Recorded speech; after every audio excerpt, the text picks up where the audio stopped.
Ay, me da muchísimo gusto hacer esta entrevista muy personal con Juan Ramón de la Fuente. Juan Ramón, qué placer, ¿eh? Gracias, Viviana, es un gusto. Oye, platícame, tu papá fue un doctor muy prestigiado, trabajó en la UNAM, investigador. Así es, fíjate que tuve la fortuna de nacer en una familia de universitarios y es un gran privilegio. Mi padre médico, del lado, digamos, de la ciencia, y mi madre historiadora, historiadora del arte, del lado de las humanidades. Entonces eso me dio la oportunidad desde etapas muy tempranas de mi vida, cuando yo tengo mis primeras memorias de pues vivir esto en una familia de universitarios, donde los temas eran la cultura, la investigación, la enseñanza y desde luego como telón de fondo la universidad. Tengo una amiga muy querida que es historiadora, que dice que tu madre le marcó la vida, que le dio clases en la Ibero, si bien tu mamá fue universitaria, siempre estuvo en la UNAM en parte de historia del arte, Claro. todo el tema de cultura. Dice que ella le marcó, que era una mujer fascinante, inteligentísima, cultísima y además de todo con una calidad humana impresionante. ¿Qué te puedo decir yo? Pues obviamente con mi madre también tuve una relación muy cercana y ella tuvo, en mi opinión, un mérito que en aquella época, pues estamos hablando hace más de medio siglo. Mi madre nos llevaba a mi hermana y a mí por las tardes ella iba a tomar clases a la Facultad de Filosofía y Letras y nos dejaba, de la UNAM, y nos dejaba a mi hermana y a mí, yo debo haber tenido unos 8 años, jugando en el estacionamiento de la Facultad de Filosofía y Letras, y mis primeras imágenes que yo tengo de ciudad universitaria, que son de esa época, es que todavía había muchas construcciones, y en efecto, ya después cuando pude reconstruir los tiempos y lo que ocurría en esa época en Ciudad Universitaria, estaba todavía, aunque se había inaugurado algunas partes, seguía en proceso de construcción. Entonces ella estudió, sacó su maestría primero, su doctorado después, y nunca, la verdad, nunca nos descuidó, al contrario, nos hizo copartícipes de su mundo, que era el mundo de nuestros antepasados precolombinos. Entonces, además, era muy divertido porque con muchísima frecuencia los fines de semana íbamos con ella o con ellos, muchas veces también venía mi papá, a sitios arqueológicos. Desde muy pequeño nos llevaron a Teotihuacán y nos llevaron a Tula y nos llevaron a los lugares arqueológicos que están cercanos a la Ciudad de México y eran excursiones muy divertidas. Entonces eso creo que también a mí me permitió tener una dimensión de nuestro pasado, de nuestros orígenes y a lograr, pues hasta donde he sido capaz, entender el valor de la estética como un valor fundamental también para entender al mundo.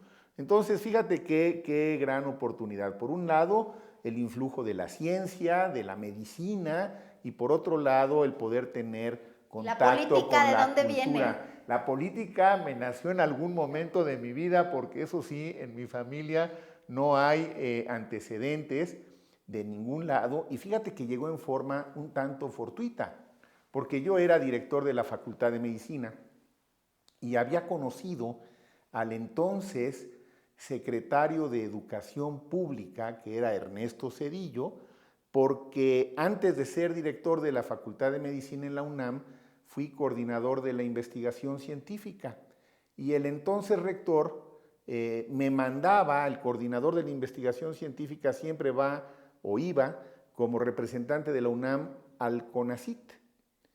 Y entonces ahí, en una de esas reuniones, yo conocí al secretario de Educación, que era Ernesto Zedillo. Que después te hace secretario de salud. Pero Él es, quiero ver. él es el que me llama después, años después, me llama cuando muere Colosio. Mira, una anécdota interesante. A mí, el licenciado Colosio me había pedido que le hiciera un programa de ciencia y tecnología, precisamente por esa vinculación que tenía yo en la coordinación de la investigación científica de la UNAM y el CONACYT.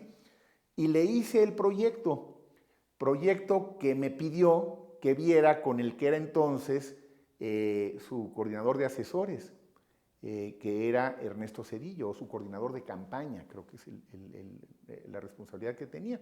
Y entonces ahí yo volví a ver a Ernesto Zedillo y le llevé el documento que de manera también muy fortuita, Viviana, porque todo esto es para responder a tu pregunta. ¿Y la política de dónde? La política fue un evento fortuito en mi vida que se gestó así como te lo estoy platicando. ¿Estabas en la UNAM y aparte tenías tu consultorio o no? Todavía en esa época tenía yo mi consultorio.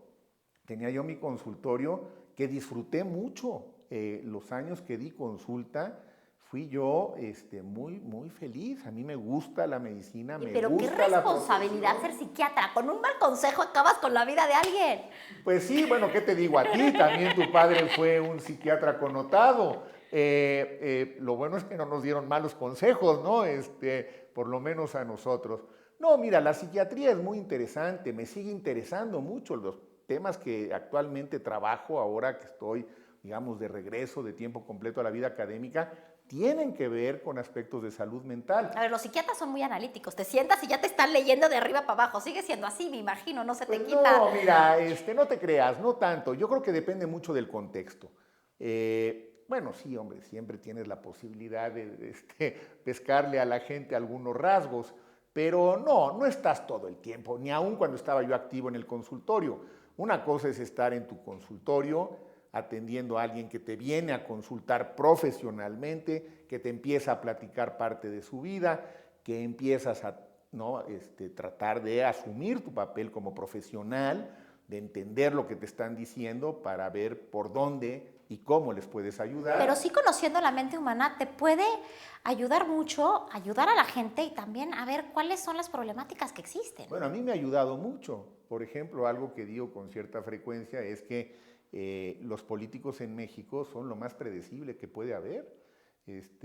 Son absolutamente predecibles. En realidad son menos creativos de lo que uno pensaría, y sus patrones de comportamiento, por supuesto, pero para eso tampoco necesitas ser psiquiatra.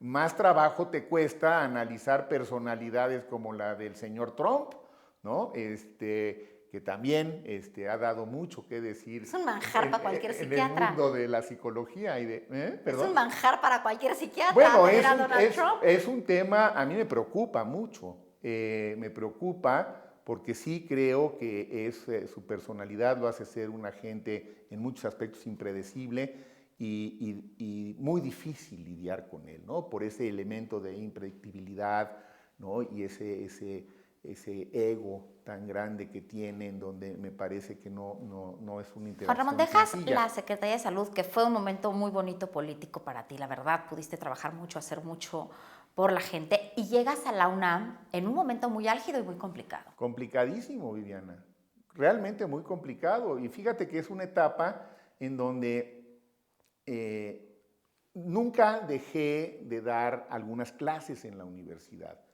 Yo me las ingeniaba, renuncié formalmente, como tiene que ser, como profesor, porque estaba yo pues, de tiempo completo de secretario de salud, pero cada vez que podía iba yo a Ciudad Universitaria, a medicina, y daba un seminario, una conferencia, porque me gusta mucho. Yo nací con eso, como te lo comentaba hace unos minutos. Cuando me va a ver la Junta de Gobierno, a mi oficina, a la Secretaría de Salud, me van a ver, había sido yo director de la Facultad de Medicina, la UNAM llevaba casi 9 meses metida en una crisis muy complicada. Te toca la huelga de la UNAM. Esa larguísima huelga, la huelga más larga en la historia de la Claro, que universidad. aparte de todo, muchísimos alumnos perdieron el semestre. Cerca de 40,000 estudiantes abandonaron la universidad en esa crisis. Se fueron. Platícame, momento crítico, ¿cómo se piensa, cómo se hace la estrategia de que sí entre la fuerza pública? Mira, es un momento en el que había ya, desde antes de que yo tomara posición como rector, muchísimas demandas judiciales por parte de profesores de la Facultad de Derecho, por parte del abogado general de la administración anterior, a la mía, muchísimos universitarios habían ya fincado demandas por despojo, porque en realidad la universidad estuvo secuestrada por estos grupos durante tanto tiempo. Yo llegué iniciando una serie de diálogos públicos sin condiciones, Viviana, sin condiciones. Me acuerdo una entrevista que me hizo Jorge Fernández al respecto y me decía algo así como, oiga, pero usted ha aceptado dialogar sin condiciones, es que no había otra opción. Acepto los diálogos públicos sin condiciones sobre los temas que quieran. Pero llega un momento en que el diálogo, si estás con una contraparte que no acepta razones y que tiene su agenda propia, no se llega a ningún lado. 97 diálogos públicos, Viviana. 97 diálogos públicos. 3 o 4 al día, transmitidos en vivo en los medios de comunicación. Y en efecto, eran muchos de ellos, pues era un diálogo de sordos, nos dejaban plantados, etcétera, pero yo lo que quería era mostrar la voluntad absoluta de escucharlos. Y llega un momento en que también tienes que decir, basta ya, no puedo tener a tantos alumnos sin clases, la UNAM es de todos, no de unos cuantos. Esa es una decisión que en un momento dado toma un juez frente a las demandas que ya existían, que por cierto, debo decir, yo no las finqué, pero entonces viene una orden judicial y viene el desalojo de Ciudad Universitaria. Que debo decir dos cosas sobre este tema. Uno, hasta donde yo recuerdo, siendo muy doloroso para cualquier universitario que esto ocurra, para mí lo fue, al grado que al día siguiente me reuní con la Junta de Gobierno y les dije, si ustedes creen que es el momento para hacer el relevo del rector, está a su disposición mi renuncia. Y te quedaste muchos años más. Me quedé más tiempo. Tú has dicho, quien conoce la UNAM conoce México. Sí. Y conociendo México también has dicho, que ahora ya sé que dices que ya no, que quieres ser candidato independiente. Fíjate que nunca lo dije, Viviana. Lo que siempre he dicho es que creo en las ¿De dónde salió candidaturas eso? independientes. Creo que a México le vienen bien las candidaturas independientes. He sido muy claro desde el principio. Yo estoy a favor de las candidaturas independientes. Te doy buenas razones. Primero, porque el participar en esos puestos de elección popular no puede ser un monopolio de los partidos políticos. Qué bueno que los partidos manden a sus candidatos o candidatas, pero también los ciudadanos sin partido tenemos derecho a participar. Entonces, sí he impulsado la idea de las candidaturas independientes. Le vienen bien a la democracia mexicana. No necesariamente quiere decir que yo en lo personal tenga ese interés. De hecho, yo creo que las candidaturas independientes todavía tienen que acabar de pulirse mucho. El piso no está parejo, los requisitos no son los mismos, las posibilidades de financiamiento son totalmente asimétricas y sin embargo, a nivel local, a nivel regional, empiezan a tener ya resultados. Creo que todavía nos falta para que pueda un candidato o candidata independiente llegar a la presidencia de México. Pero me parece que el camino está abierto. Hace unos cuantos años estaba totalmente cerrado. Entonces, adelante con las candidaturas independientes.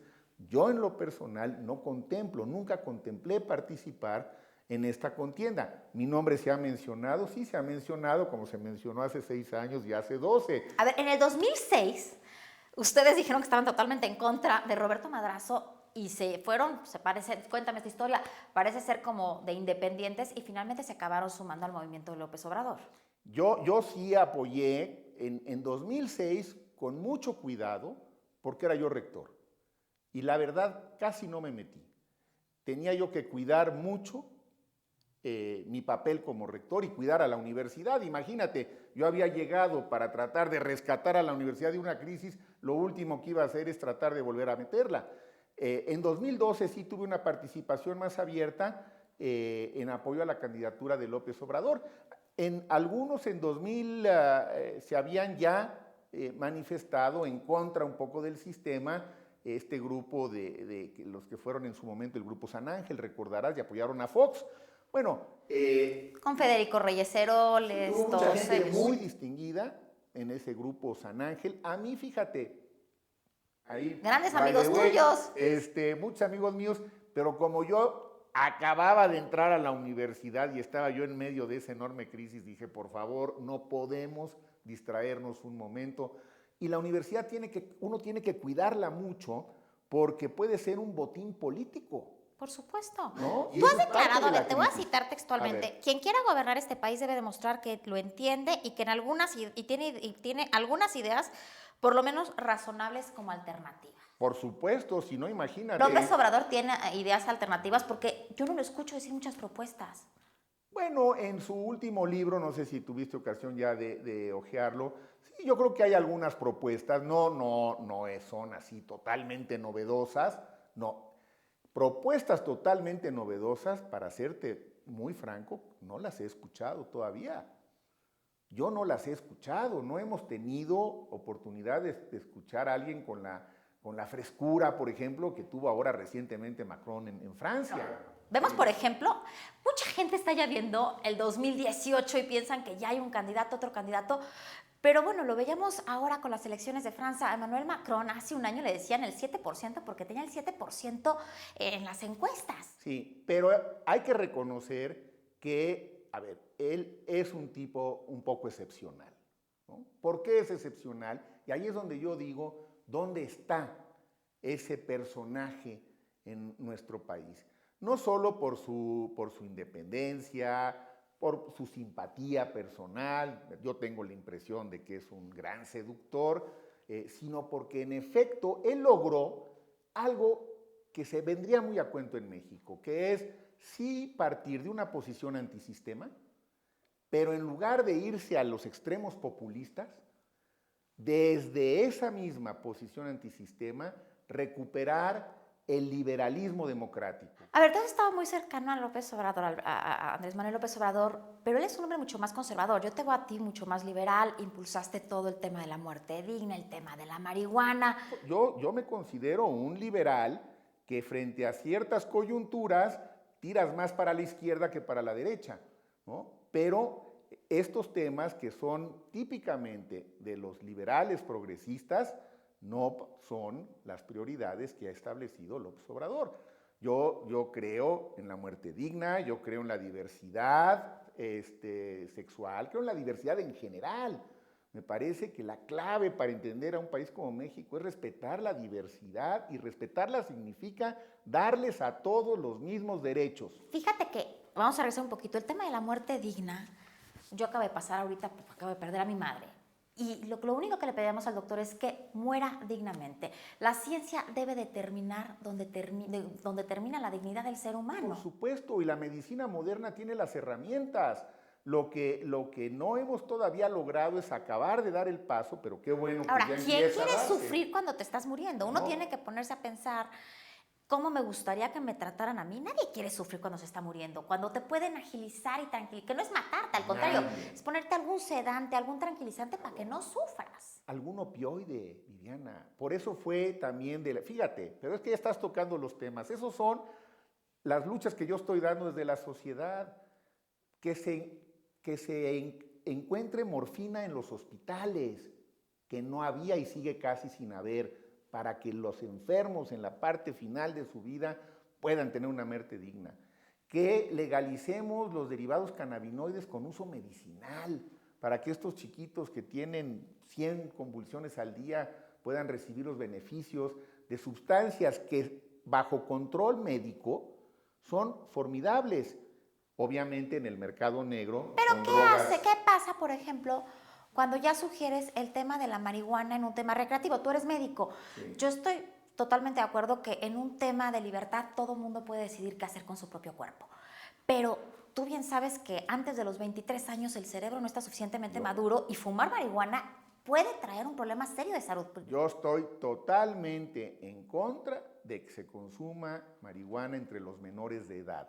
Totalmente en contra por las razones que tú dices. Y pienso que en los adultos tenemos que darnos un marco regulatorio, que no quiere decir que cada quien la use donde quiera, como quiera, cuando quiera, que nos permita ir construyendo un esquema distinto de la absurda lucha contra las drogas que hemos emprendido en este país y que no nos ha llevado a nada. Ahora, eso lo llevas mucho a tu vida personal. Tu vida personal, este rollo de manejar las cosas, lo viviste mucho tiempo. Estuviste casado años con la mamá de tus hijos. Sí, así es, y fue una relación muy feliz. Desafortunadamente enfermó de una enfermedad incurable, murió con enorme dignidad, dejándonos un gran dolor a mis hijos, a mis nietos y a mí. Yo he podido mantener la vida familiar que ella sembró.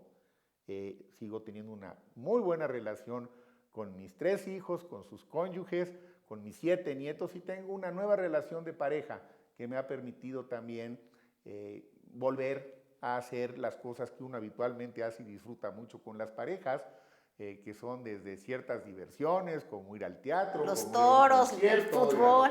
al fútbol o hacer algunos viajes. Ahora, dicen Entonces, los que sí, te conocen que eres muy niñero, muy buen abuelo, que te encanta estar con tus niñitos. ¿Cuántos tienes? ¿4 o 5 nietos? 7 nietos, me ¿cómo decías. ves? Sí, los disfruto muchísimo, y yo recuerdo mucho a Mónica, mi esposa, que me decía, ya cuando estaba ahí en las últimas, los últimos días literalmente de su vida, que me decía, disfruta a tus nietos, sobre todo ahorita, porque al rato van a crecer Y ya no te y van a ya hacer no te caso. van a hacer caso. Tenía cierta razón, todavía no crecen lo suficiente como para no hacerme caso, pero es una parte bonita. Entonces soy un hombre de familia, que viene de una familia estructurada, que vive en una familia estructurada, con una ideología liberal, con un enorme interés en el conocimiento, en la ciencia, en las humanidades, sin prejuicios, y que trata de hacer pues, lo que se puede por contribuir a que este país vaya un poquito mejor.